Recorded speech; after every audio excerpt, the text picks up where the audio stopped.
Olá, pessoas, boa tarde. Dando seguimento à nossa pauta, onde nós evidenciamos religiões que têm uma baixa visibilidade nos dados oficiais, dando uma certa ênfase às culturas de matriz pagã. Nós viemos aqui hoje ao Parque do Cocó, localizado na cidade de Fortaleza, onde nós vamos dar uma olhada num exemplo dessa cultura. A comunidade das bruxas de Fortaleza teve seu início no ano de 2021 e foi fundada com o intuito de unir os praticantes de bruxaria, adeptos do paganismo e simpatizantes que têm o desejo de aprender mais sobre outras culturas. E nós estamos aqui com o Átila, que é sacerdote do Coven Lua das Sombras. Átila, como é para você fazer parte de uma comunidade tipo de bruxas? Algo que eu diria que seria algo acolhedor. Algo como se você estivesse com a sua família. Sim. Só que família mágica, o termo que a gente costuma usar. Sim. Só que também tem seus prós e seus contras. Não vou dizer que é todo um mar de rosas, porque até mesmo o mar de rosas tem os seus espinhos. Sim. Então há pessoas que têm o ego inflado, que tem a soberba, mas eu não vou generalizar para todos, porque existem pessoas acolhedoras, pessoas que sabem explicar. E a nossa religião, a nossa vertente religiosa, que é o paganismo, a bruxaria, é uma religião que foi esquecida com o tempo, com o crescimento do cristianismo, com o preconceito que o pessoal tem com a Umbanda, com o Candomblé, e outros tipos de vertentes menores que são esquecidas. Que por muitas vezes as pessoas perguntam, eu chego e pergunto para a pessoa se ela conhece a bruxaria, a pessoa já tem uma imagem endemonizada da situação. Então, quando a gente fala sobre comunidade de bruxaria, o que eu penso? Em união, em família, em algo que a gente tenta desmistificar o que foi falado no decorrer de anos, de eras até. Eu diria que as pessoas têm como que a gente adora o diabo, que a gente sacrifica crianças, que sacrificamos animais. Essa parte aí foi tudo da era medieval. A gente vive numa era moderna, onde a gente moderniza tudo que a gente toca, tudo que a gente tem. Então, o conceito para mim sobre comunidade é irmandade, união. Só que, infelizmente, como trabalhamos com seres humanos, é um pouco difícil, porque existe a questão da guerra de ego, da guerra de conhecimento, das pessoas que sabem mais, que gostam de saber demais, que acham que é o dono da razão. Mas, tirando toda essa parte, para mim é família mágica. Como você enxerga, assim, esse fenômeno de que tanto o paganismo quanto outras religiões que, apesar de não estarem englobadas no espectro cristão ou de religião de matriz africana, que não sofrem, mas elas têm uma baixa visibilidade em relação aos dados oficiais do governo.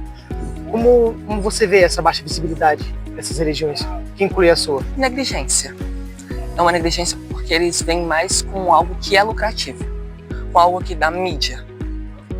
A gente não sai batendo de porta em porta para poder dizer, falar sobre a palavra da Deus. Você não vê a gente fazendo isso.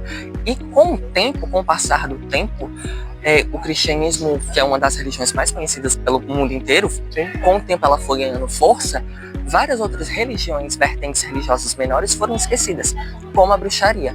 É por isso que quando eu chego para conversar com alguém numa roda de amigos até, as pessoas perguntam sobre a minha religião porque nunca ouviram falar do tema. Já ouviram falar sobre a Wicca, né, e tudo mais, que é basicamente tipo da cultura pop, que todo mundo conhece, você chegar e perguntar. Mas se for falar de bruxaria tradicional, de paganismo ou até mesmo o termo bruxaria, ninguém vai saber o que é. Então, é uma negligência que a política tem sobre outros tipos de religiões, porque não dá vazão, nem voz e nem vez, para poder chegar, explicar, apresentar uma ideia sobre o que se trata a religião, do que se trata a bruxaria de fato, do que ela prega, quais são seus princípios, quais são seus ideais, o que ela acredita, e para poder também ter a chance de falar e desmistificar muita coisa errada que foi contada durante eras. E, inclusive, nós estamos aqui no Parque do Cocó, pois através desse Coven que eu acabei de mencionar, o Coven Lua das Sombras, é realizado todo final de mês o Encontro Social Pagão, conhecido popularmente como ESP. E estamos aqui com o João, que é um membro iniciado do Coven Lua das Sombras. João, no que consiste o Encontro Social Pagão? O Encontro Social Pagão, ele é um evento que foi criado, ele não foi criado aqui em Ceará, né, no foi criado no Nordeste. Ele é um evento que ele foi criado no Sul e ele acontecia normalmente nos estados lá do Sul, Sudeste, naquela região. Sim. Há muito tempo atrás ele foi trazido para Fortaleza por um coven da época. Esse evento foi um evento que permaneceu aqui dentro do Parque do Cocó por um bom tempo, mas parou. E há pouco mais de 3 anos, a Tradição Lua das Sombras decidiu reviver esse evento e trazer esse evento de volta para cá, para o Parque do Cocó. E aí o que a gente faz basicamente no ESP? O ESP ele é um evento que é focado, né, em trazer para a comunidade esse momento de interação entre as pessoas de várias vertentes da bruxaria, de trazer também esse momento de exposição do que é o paganismo, mostrar que dentro do paganismo existe não só bruxaria, como também existe outras formas de cultos, outras formas de se trabalhar as energias, outras formas de se trabalhar o caminho espiritual.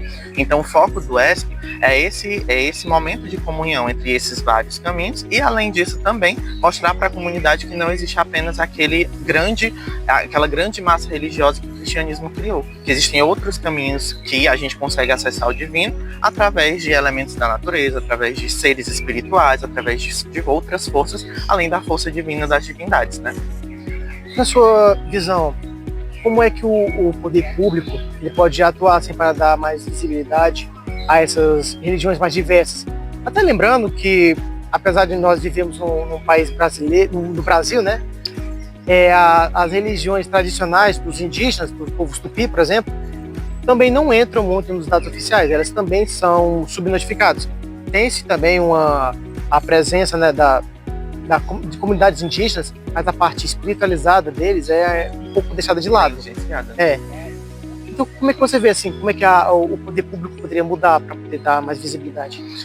Eu acredito que deveriam existir políticas públicas que focassem também nessa visibilidade. E quando eu digo políticas públicas, eu não estou só falando de incentivo financeiro, mas também de incentivo de espaço, onde a gente também, mesmo sendo desse caminho, a gente pudesse ter acessos mais facilitados a estádios, a outros centros, a teatros, a tudo isso. Porque o porquê que a gente realiza aqui no Cocó? Porque o Cocó é um espaço aberto onde a gente não precisa de muita coisa para realizar. Basta a vontade. A gente não precisa de documentação, a gente não precisa de alvará, a gente não precisa de nada disso, porque aqui é mais aberto para se fazer esse tipo de evento. E eu acredito que o poder público ele poderia atuar nessa maneira, de também facilitar e incentivar isso a acontecer. Eu nunca, em toda a minha vivência, eu nunca ouvi, nem cheguei a conhecer políticas públicas que focassem nisso, de dar esse incentivo, de, olha, existe um espaço que a gente vai ceder para vocês fazerem uma palestra, fazerem uma apresentação, fazer um ritual, fazer algo assim. Existem grupos aqui em Fortaleza que levam esses eventos, levam esses acontecimentos pagãos para dentro de Fortaleza, mas ainda é uma coisa muito pequena, muito escondida, e a maioria dos espaços são espaços que são particulares. Às vezes é na casa de alguém, às vezes é um contato que aquela pessoa tem com outra pessoa que tem um espaço que pode ceder, mas nunca é nada 100% público. Às vezes acontece em praças, porque é mais fácil o nosso acesso, às vezes acontece aqui no Parque do Cocó, porque também é facilitado esse acesso. Mas eu acredito que o governo também não tende tanto a incentivar isso, porque essas religiões, essa maneira de expressar a espiritualidade é uma coisa muito pequena. É uma coisa que não vai, aos olhos da grande sociedade, se torna muito marginalizado, se torna muito negligenciado também, porque o cristianismo aponta muito o dedo para essas outras formas de religião. E aqui eu não estou falando mal do cristianismo, nem falando mal de seus adeptos, apenas dizendo que toda essa hegemonia cristã faz as pessoas verem a nossa religião, verem a nossa maneira de expressar a espiritualidade como uma coisa pejorativa, negativa e pesada, quando na verdade não é um caminho que é tão amplo. Assim como a gente acredita, né, que dentro do nosso caminho existam pessoas que estão para fazer o mal, dentro do próprio cristianismo também existem pessoas que estão lá para fazer o mal. A religião de uma pessoa não vai definir o caráter dela, muito pelo contrário, né? Uhum.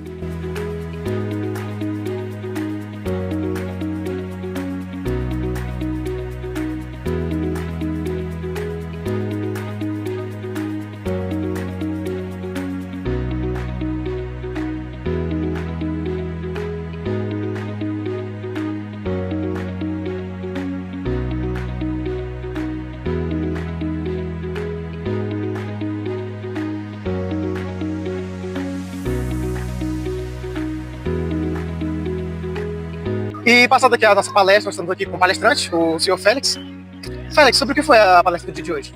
Bom, a minha palestra foi sobre a importância da ancestralidade no século XXI, né? Nós vivemos em uma sociedade que esquece dos nossos mortos, dos nossos entes queridos, e de como aquilo traz poder não só para nossa vivência pessoal enquanto bruxos, mas também para mesmo as pessoas que não são bruxas, a rememoração de suas raízes nos ensina quem nós somos. Sim. E agora sobre a nossa pauta geral, para você, como é que é ser um pagão praticante de bruxaria no Brasil do dia de hoje? Bom, bruxaria não é uma religião tão vista de forma negativa como o que acontece com as religiões de matriz africana. Sim. Então, é relativamente fácil, né? Infelizmente, nós vivemos em um país em que o pacto da branquitude permeia tudo e, de certa forma, você vir de uma religião que é europeizada traz uma certa questão de místico, algo que parece ser interessante. É claro que como nós temos vivido numa sociedade que vem aumentando cada vez mais o cristianismo neopentecostal, isso vem dificultando um pouco o dia a dia. Mas durante os meus 22 anos de bruxaria, até então, tem sido fácil, no máximo é visto como uma curiosidade. Certo. Mas você ainda concorda que exista uma certa visão pejorativa a respeito da bruxaria? Sim, essa visão existe quando a pessoa passa, né, do método de curiosidade e começa a descobrir como isso é feito. E aí as pessoas percebem que você não acredita no Deus majoritário, as pessoas percebem que você tem um altar de ancestrais em casa, e isso começa a fazer com que você seja colocado de lado, colocado em escanteio. Eu, por exemplo, como professor, evito falar sobre a minha vida pessoal fora desse tipo de ambiente, né, que é mais aberto. Muito obrigado. Concluindo, vale também parar para refletir que a influência que o cristianismo tem no nosso país se mostra evidente na forma como as pessoas, mesmo aquelas não cristãs, olham para outras religiões, pois o fazem através da visão dos dogmas bíblicos, o que ocasionalmente leva a preconceitos e intolerância religiosa. Mas precisamos levar em consideração que as outras formas de cultura e de religião, muitas delas não levam em consideração necessariamente o que diz a Bíblia, pois cada religião e cada cultura é um universo à parte. E cada um deles tem a sua forma própria de enxergar o universo, a vida, a morte, o amor, as relações entre as pessoas. E que, apesar de todas essas outras religiões serem passíveis de análise ou de crítica, tal qual é feito com o cristianismo, cada uma delas merece tanto respeito quanto o próprio cristianismo também. Muito obrigado pela sua atenção.